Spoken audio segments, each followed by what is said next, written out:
주기도문 하심으로 주일 예배 드리겠습니다.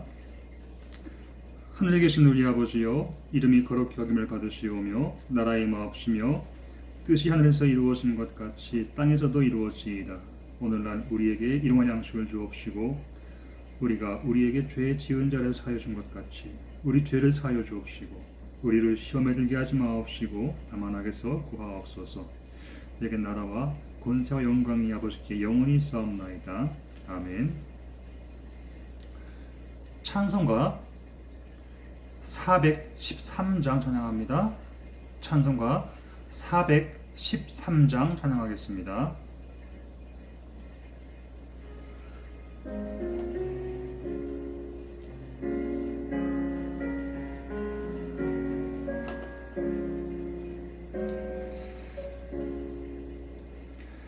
내 평생에 가는 길을 따라요 늘 절절한 강 같은 쥐 은품 바오 무섭고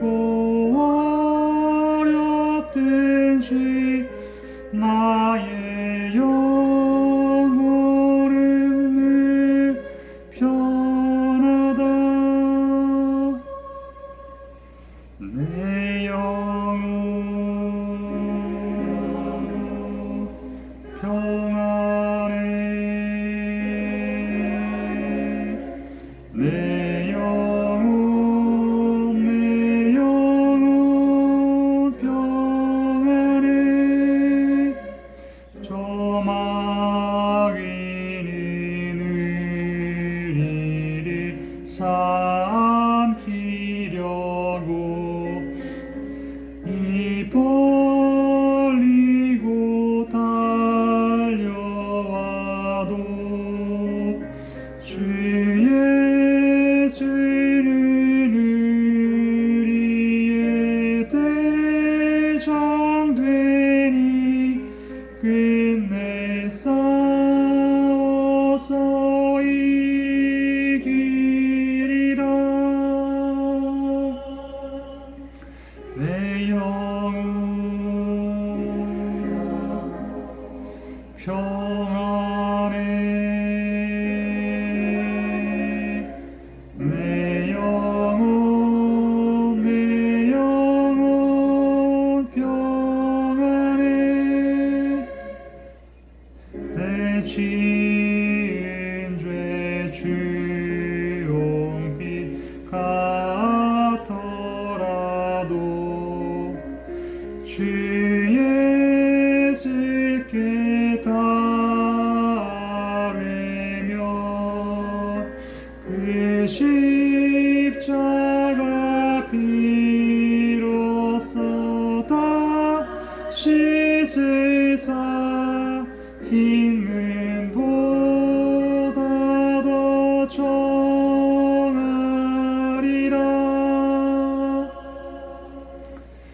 내 영혼 평안해. 내 영혼 평안해. 조공중에 구름이 일어나며 큰 나팔이 울릴 때에 주 오셔서 세상을 심판해도 나의 영혼은 없으리.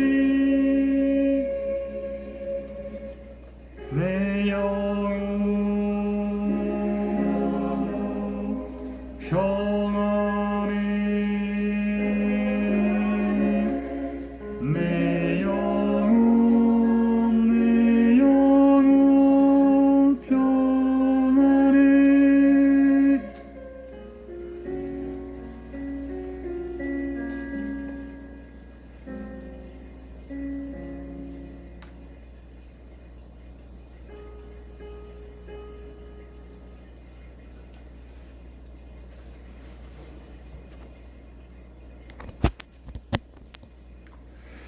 기도하겠습니다. 좋으신 하나님, 날마다 은혜와 평강으로 우리를 축복해 주시고 주님의 날, 주님 앞에 나와 예배할 수 있도록 은혜의 만남과 은혜 자리 허락하심을 감사 찬송합니다. 이 시간 하늘의 문을 여시고 사모하는 심령들 위해 성령의 단비를 충만히 부어 주옵소서. 성령의 음성을 듣고 하나님과 영으로 교제할 수 있는 복된 시간이 되게 하시고, 누구든지 주의 이름을 부르는 자들마다 심령의 천국이 이루어지며 하나님의 나라를 볼 수 있는 영안을 열어 주옵소서. 부끄러운 죄와 허물 두른 십자가 보혈로 깨끗이 씻음 받아서 거룩한 예복으로 갈아입고 돌아가는 복된 시간이 되게 하옵소서. 주님이 눈동자처럼 지키시고 평강으로 인도하시는 테베스한 무대 은혜의 동산이 되게 하옵소서. 우리 입술로 고백하는 기도와 찬송과 예배가 하늘 보좌에 상달되기를 원하오며 예수님의 이름으로 기도 올려드립니다. 아멘. 하나님이 오늘 우리 주신 말씀은 마태복음 7장 7절로 11절 말씀입니다. 빨간색으로 10페이지에 있습니다. 마태복음 7장 7절로 11절 말씀 봉독하겠습니다. 구하라, 그리하면 너희에게 주실 것이요. 찾으라, 그리하면 찾아낼 것이요. 문을 두드리라, 그리하면 너희에게 열릴 것이니 구하는 이마다 받을 것이요. 찾는 이는 찾아낼 것이요. 두드리는 이에게는 열릴 것이니라. 너희 중에 누가 아들이 떡을 달라 하는데 돌을 주며 생선을 달라 하는데 뱀을 줄 사람이 있겠느냐? 너희가 악한 자라도 좋은 것으로 자식에게 줄 알거든 하물며 하늘에 계신 너희 아버지께서 구하는 자에게 좋은 것으로 주시지 않겠느냐. 아멘. 오늘은 기도의 법칙이라는 제목으로 여러분들과 함께 말씀을 나누려 합니다. 여러분들 일주일 중에서 가장 행복한 이 시간 되시기를 소원합니다. 사람은 세월이 흘러가면 모든 면에 있어서 비슷해진다고 합니다. 젊었을 때는 사람마다 특색이 있어요. 사람마다 모든 것이 달라 보이는데 세월이 지나면서 나이가 먹으면 평준화가 이루어진다고 합니다. 사람이 40대에 들어서면 어떻게 되느냐? 욕망의 평준화가 온다 그래요. 40대가 되면 사회적 성공과 다가오는 노년을 대비하기 위해서 발버둥 치는 모습이 다 똑같아진다는 거예요. 20대, 30대에는 철없이 지내다가도 40이 딱 되면 노후 준비를 위해 발버둥 치며 달려가는 모습이 같아진다는 것입니다.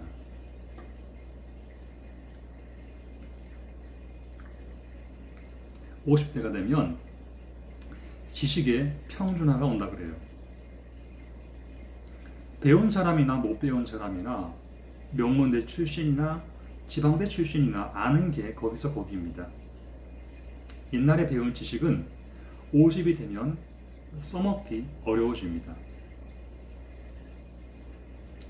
매일매일 매거진을 통해서 삶의 지혜를 얻고 살아가는 모습을 보니까 50대에 선 사람들이 다 평준화가 되더라는 거예요. 사람이 60이 되면 어떻게 되냐? 외모에 평준화가 온다 그랬어요. 미스 코리아 출신이나 식당 아줌마나 그 얼굴이 그 얼굴입니다. 나이 들면 열심히 찍어 발라도 윤기 안 나는 건 똑같아요. 주름 생기는 거 보면 똑같은 사람이에요. 이게 외모의 평준화입니다. 70대가 되면 무슨 일이 일어나냐? 성의 평준화가 온다 그래요.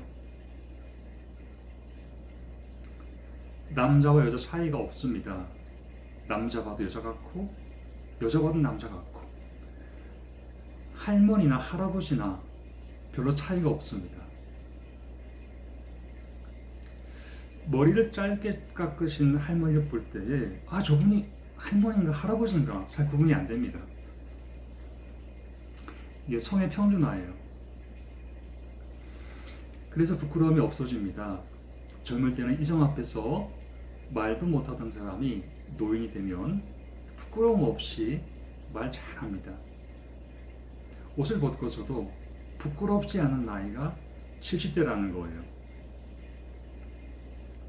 80이 되면 어떻게 되냐? 부의 평준화가 옵니다. 있는 사람이나 없는 사람이나 삼시세끼 먹는 건 마찬가지라는 거예요. 부자라고 해서 많이 먹는 것도 아니고 가난해서 못 먹는 것도 아니고 먹는 것 보면 다 그만해요. 재산은 벌써 자식들에게 다 넘어갔고 있는 사람이나 없는 사람이나 비슷비슷하게 자라갑니다. 90대가 되면 생사의 평준화가 온다 그래요. 죽은 자와 산 자의 경계가 모호해지는 때가 90이라고 합니다. 살아도 죽은 것 같고 살아있는 게 죽은 것보다 못할 때도 있고 내가 왜 사나 이런 생각을 하게 되는 연령이 90대래요. 이게 바로 90대에 오는 생사의 평준화입니다. 그리고 100세가 되면 어떤 평준화가 오냐? 자연의 평준화가 옵니다. 땅속에 파묻혀서 흙이 되는 거예요. 자연과 함께 사라지는 것입니다. 이건 누구도 예외가 없습니다. 세월이 지나면 모든 게 평준화되어서 웃음거리도 없고 슬퍼할 것도 없어요. 미워할 것도 없고요. 특별히 사랑해서 열정적으로 매달릴 거리가 없습니다. 이렇게 생각해 볼 때에 인생을 사는 것이 별거 아니라는 것입니다. 그래서 사람들이 젊을 때는 사랑에 미치고 재산에 미치고 명예와 지식에 미쳐 살지만 70, 80, 90이 되면 미쳐 살 것도 없다는 거예요. 그저 내가 주님 만날 날이 언제인가, 내가 이 땅에서 떠날 날이 언제인가, 하루 이틀 기다리면서 살아가는 모습이 우리 인생들의 모습이라는 것입니다.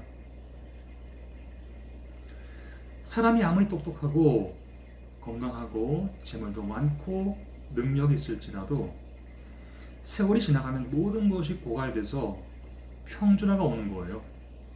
이것이 우리 인생들의 모습입니다. 그러나 영적인 세계는 다릅니다. 고갈됨이 없습니다. 소진됨이 없습니다. 왜냐하면 하나님은 우리를 늘 새롭게 하시는 분이기 때문입니다. 이사야 40장 28절에 보면 하나님이 어떤 분이신지 말씀하고 있어요.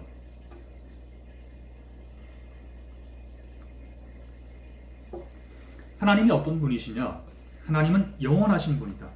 땅 끝까지 창조하신 분이고 피곤하지 않으시며 곤비하지 않으시며 명철이 한이 없으신 분이다. 피곤한 자에게는 능력을 주시고 무능한 자에게는 힘을 더해 주시는 분이다. 이렇게 말씀하고 있습니다. 우리가 그런 하나님을 바라보고 소망하며 살아갈 때에 하나님은 우리에게 독수리가 날개 치며 올라가듯 새 힘을 주신다고 그랬어요. 우리가 기도할 때에 하나님은 우리가 알지 못하는 것을 알게 해주시고 우리가 기도할 때에 우리의 힘과 우리의 지혜로 풀 수 없는 것도 풀을 수 있도록 인도해 주시는 분이라고 말씀하고 있습니다. 그러므로 우리에게 새 힘을 공급해 주시는 하나님을 바라보고 기도해야 될 줄로 믿습니다. 오직 여호와를 앙망하는 자에게는 새 힘을 주신다 그랬어요. 이 은혜를 경험하는 여러분들이 다 되시기를 축원합니다. 그런데 모든 것에 법칙이 있듯이 기도에도 법칙이 있습니다. 기도에는 세 가지 법칙이 있습니다. 우리가 기도할 때에 이 법칙을 알고서 기도해야 돼요. 운전할 때에 도로교통법을 따라야 하듯 기도할 때에도 법칙을 따라야 좋은 결과를 볼 수 있습니다. 그 법칙이 무엇이냐 하면 첫 번째 기도의 법칙은 구해야 준다입니다. 다시 말하면 구하기 전에는 안 준다는 거예요. 하나님은 구하는 자에게 주시는 분입니다.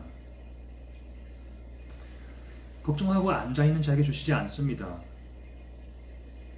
하나님은 구체적인 기도 제목을 가지고 나와서 이 문제를 해결해달라, 도와달라, 구하는 자에게 주시는 분이에요. 하나님은 절대로 알아서 주시는 분이 아닙니다. 하나님이 어떤 분이시냐? 기도할 때 주는 분이 있어요. 구하라, 그러면 주겠다. 찾아라, 그러면 찾게 해주겠다. 문을 두드리라, 그러면 열어주시겠다. 이런 분이라고 성경은 말씀하고 있어요. 여러분이 법칙을 깨닫고 주님 앞에 기도할 수 있기를 바랍니다. 하나님은 우리가 구할 때 주시는데 여기에 조건이 하나 붙어 있습니다. 요한일서 5장 14절에 보니까 그를 향하여 우리가 가진 바 담대함이 이것이니 그의 뜻대로 무엇을 구하면 들으심이라 그랬어요. 구하기는 구하되 하나님의 뜻대로 구해야 들어주시겠다. 이런 조건이 있는 겁니다. 하나님의 뜻이 무엇인지 알고 기도하라는 거예요. 우리가 기도할 때에 이게 하나님의 뜻인지 아닌지 어떻게 알 수 있냐? 이거는 성도의 숙제입니다.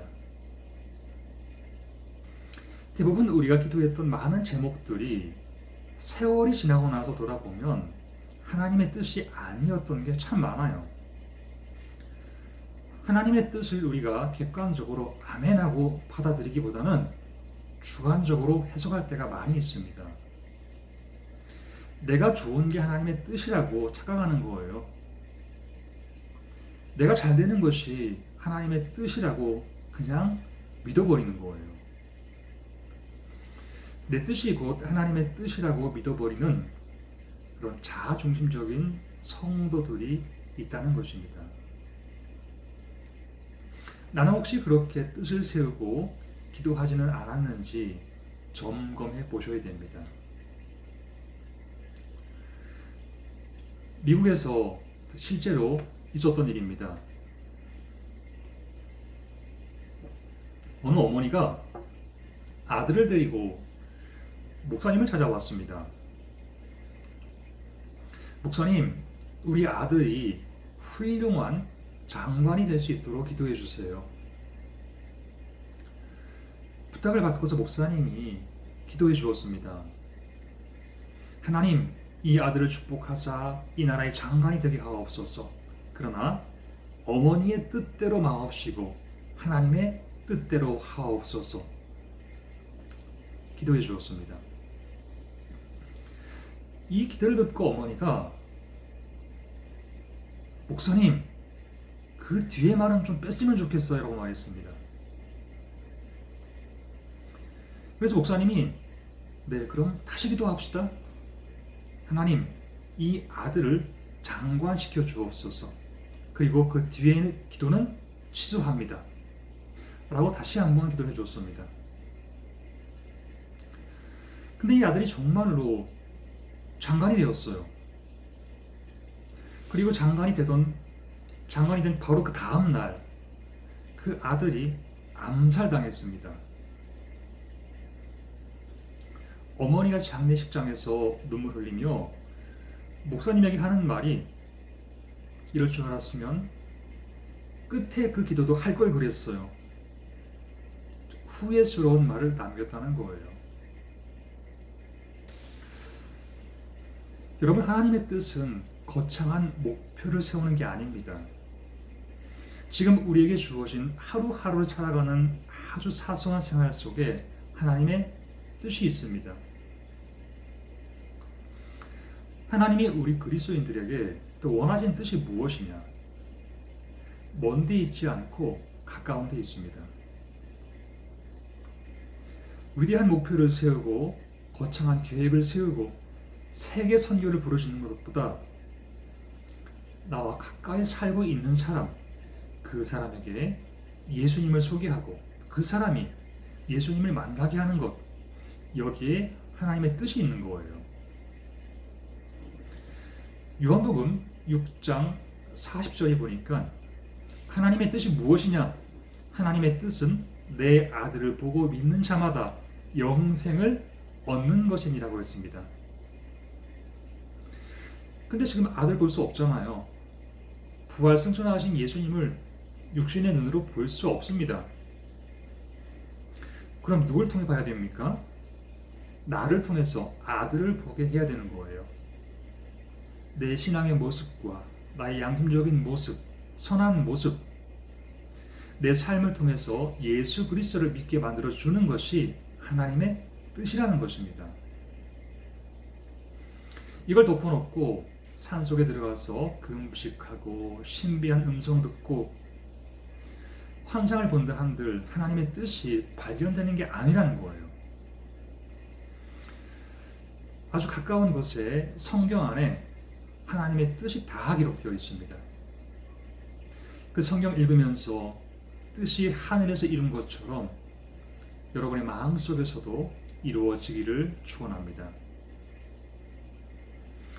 잠언서 21장 3절에 보니까 공의와 정의를 행하는 것은 제사 드리는 것보다 여호와께서 기쁘게 여기시느니라 그랬습니다.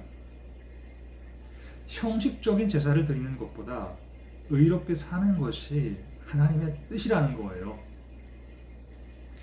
매일매일 삶의 터전에서 가정에서부터 의롭게 살아가길 노력하고 공평하게 판단하고 바르게 살아가는 것이 하나님의 뜻이라는 것입니다. 여러분, 사자성어 중에 양불괴천이라는 말이 있습니다. 하늘을 우러러 조금도 부끄러움이 없다는 뜻이에요. 우리 그리스도인들이 이렇게 살아야 됩니다. 하나님께 인정받고 세상 모든 사람들 앞에서도 부끄러움 없는 모습으로 살아야 하나님이 인정하는 성도인 것입니다. 이런 자들의 기도를 응답해 주신대요. 히브리서 13장 16절에 보니까 하나님의 뜻이 무엇인지 말씀하고 있습니다.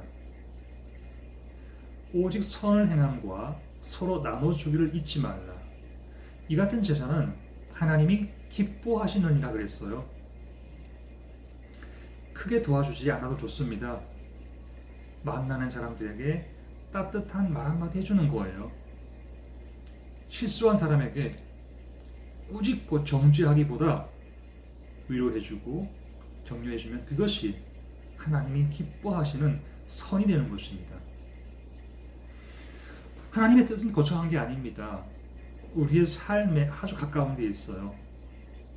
눈앞에 쓰레기 있으면 좀 치워주고, 노약자가 있으면 물건 들어주고, 고생하는 분들에게 수고 많으십니다. 말 한마디가 선을 행하는 거예요. 내게 있는 것을 나의 유익과 나의 즐거움만을 위해 쓰지 않고 나는 절제해서 도움이 필요한 자들을 위해 함께 나눌 수 있다면 하나님이 그런 사람들을 기뻐하신다는 거예요. 두 번째, 기도의 법칙은 무엇이냐?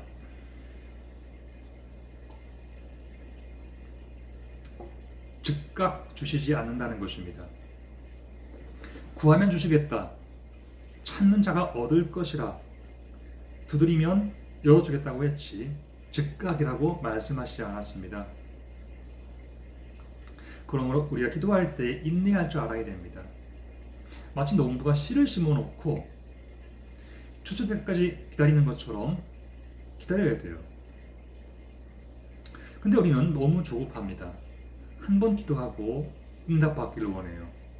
고작 두세 번 기도해놓고 응답 없으면 해봤자 소용없다고 하나님을 무시합니다. 하나님이 내 시간에 맞춰주시면 정말로 큰일 납니다. 우리의 성격대로 주님이 똑같이 맞춰주신다면 지구 역사는 벌써 다 끝났을 것입니다.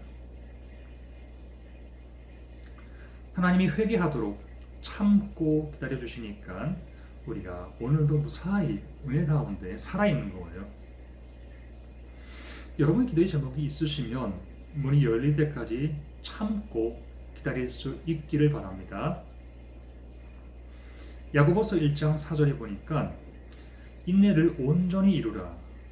이는 너희로 온전하고 구비하여 조금도 부족함이 없게 하려 함이라 그랬습니다. 응답을 지체하면서 하나님이 의도하시는 바가 무엇이냐? 기다리는 가운데에 하나님이 우리를 더 성숙하게 만들어 주시는 거예요. 그리고 우리가 알 수 없는 가운데에 온전하게 준비되도록 하나님이 일하시는 겁니다. 믿음이란 것은 내 뜻이 이루어지는 게 아니라 주님의 뜻이 나의 삶에 온전히 이루어지는 것입니다. 내 시간에 이루어지는 게 아니라 주님의 시간에 완전하게 이루어지도록 그때까지 참고 기다릴 줄 아는 것이 믿음이에요. 그러므로 여러분, 기도하다가 포기하지 말고 하나님의 때가 이를 때까지 참고 인내하시길 축원합니다. 세 번째 기도의 법칙은 무엇이냐? 믿고 적극적으로 행동하는 자에게 하나님이 응답하신다는 것입니다. 응답을 기다리는 사람의 모습은 마치 파수꾼의 기다림과 같아야 된다 그랬어요. 시편 130편 5절 6절 말씀에 보면 나 곧 내 영혼이 여호와를 기다리며 내가 그 말씀을 바라는도다. 파수꾼이 아침을 기다림보다 내 영혼이 주를 더 기다리나니 참으로 파수꾼이 아침을 기다림보다 더하도다 그랬어요. 여러분, 파수꾼이 뭐하는 사람인가요? 파수꾼은 쉽게 말하면 보초병입니다. 수상한 사람이 오는지 눈을 부릅뜨고 살펴야 됩니다. 가만히 서 있는 게 아니라 출입하는 차량을 체크하고 일지를 작성하고 보고를 해야 되잖아요. 내게 맡겨진 일 충실히 하면서 기다리는 거예요. 이와 같이 기도하는 사람은 파수꾼처럼 해야 된다는 것입니다. 기도했으니까 이루어지겠지 하고 손가락도 꼼짝 안 하고 있으면 그건 기도하는 자의 모습이 아니라는 거예요. 파수꾼이 아침을 기다리면서 눈을 뜨고 귀를 종긋 세우고 새벽을 맞이하는 것처럼 이런 기도자가 되시기를 바랍니다. 적극적으로 믿고 준비하면서 기다리면 내가 원할 때가 아니라 하나님의 타이밍에 반드시 응답해 주실 거예요. 이 믿음 갖고 기도에 성공하는 성도 되시기를 주님의 이름으로 축원합니다. 기도하겠습니다. 살아계신 하나님, 오늘도 부족한 종의 입술을 사용하사 그 말씀으로 영의 양식을 나누게 하시니 감사드립니다. 주님과 영어로 교제하기에 너무나 짧은 시간이지만 여호수아 교회를 통해서 하나님을 더 깊이 알고 깊은 은혜가 체험되길 원합니다. 영혼의 지식이 부족해서 모래 위에 세워진 그 집 같은 성도 되지 말게 하시고 말씀의 기초 위에 든든한 믿음의 집을 짓고 살아가는 복된 성도들이 다 되게 하옵소서. 세상으로 보내심에 합당한 믿음의 군사들 되게 하시고 향기로운 그리스도의 편지와 같은 주님의 자녀들이 되게 하여 주옵소서. 우리의 심령 가운데에 성령을 부어주심으로 하나님과 기도로 호흡할 수 있는 영의 사람들이 되게 하시고 마지막까지 믿음의 인내를 승리해서 응답받는 복된 영혼들이 다 되게 하옵소서. 주님이 모든 순간순간마다 테베산 부대의 장병들과 우리 믿음의 가족들과 늘 함께 하시길 원하오며 우리 구주 예수님의 이름으로 기도드립니다. 아멘. 찬송가 365장 찬양하겠습니다. 찬송가 365장 찬양합니다.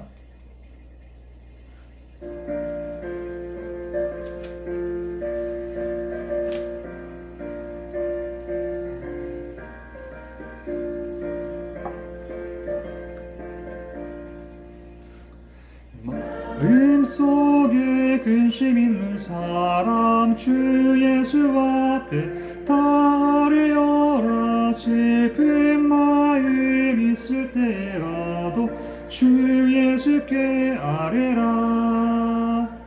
주 예수 앞에 달려라. 주의 친구니 무엇이나 근심하지 말고 주 예수께 아뢰라. 눈물 나며 깊은 한숨 쉴 때 주 예수 앞에 달려라. 은밀한 죄 내게 있더라도 주 예수께 아뢰라. 주 예수 앞에 달려라. 주의 친구니 무엇이나 근심하지 말고 주 예수께 아뢰라. 괴로움과 두려움 있을 때에 주 예수 앞에 달려라. 내일 일을 염려하지 말고 주 예수께 아뢰라. 주 예수 앞에 달려라. 주의 친구니 무엇이나 근심하지 말고 주 예수께 아뢰라. 죽음 앞에 겁을 내는 자여 주 예수 앞에 달려라. 하늘나라 바라보는 자여 주 예수께 아뢰라. 주 예수 앞에 달려라. 주의 친구니 무엇이나 근심하지 말고 주 예수께 아뢰라.